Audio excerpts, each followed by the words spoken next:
After a long, at least 10-hour drive, and I mean long, we had lunch at like 5 p.m. We arrived at the Sea Turtle Conservation Project. We literally immediately went to bed. We woke up at like 7:30 to get ready for breakfast at 8, after which we headed for our first activity of the day, which was on the beach. So we just met Andrea, the marine biologist of the project. She also works with the government. Right now we're walking on the beach. While we're walking, we're picking up any trash in our bags. And then we'll check if we find any nests. There are so many dogs everywhere and they are following us, and it's super cute. There's like 8 dogs in the project and they are just so cuddly and so cute, and right now they're with us on the beach. Okay, so there's a dead turtle here. There's a dead turtle washed up on the beach. This one still has the fishing line in the mouth, so that's how it died. Andrea explained us how sea turtles nest. So they come onto the beach, then dig a hole, lay their eggs, and then they put the sand back in.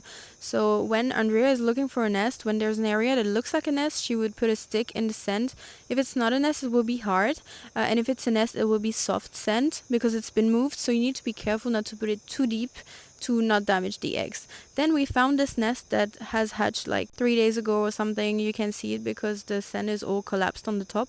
So we excavated it to check if there was any like egg that had not hatched or anything. We actually found around like 10 baby sea turtles that had hatched but could not get out of the sand. They were still alive even though it had been like 3 days. They are super strong.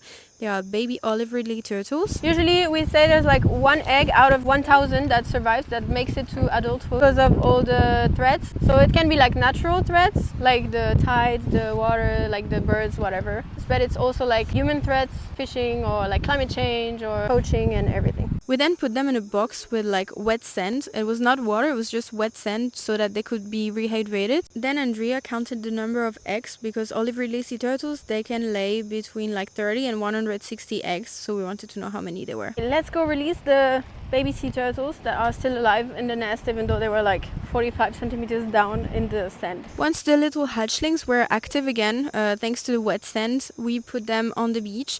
It's super important to release them not directly in the water but on the beach, because females will always come back to the beach they were born on to nest. So they need to actually feel the sand and walk on the sand to remember where they were born and to be able to come back. This was the cutest part of the day. Like, it had been like 2 hours that we were at the project and it was already so freaking cute. Like, look at them going in the water. Oh my god. Bisous.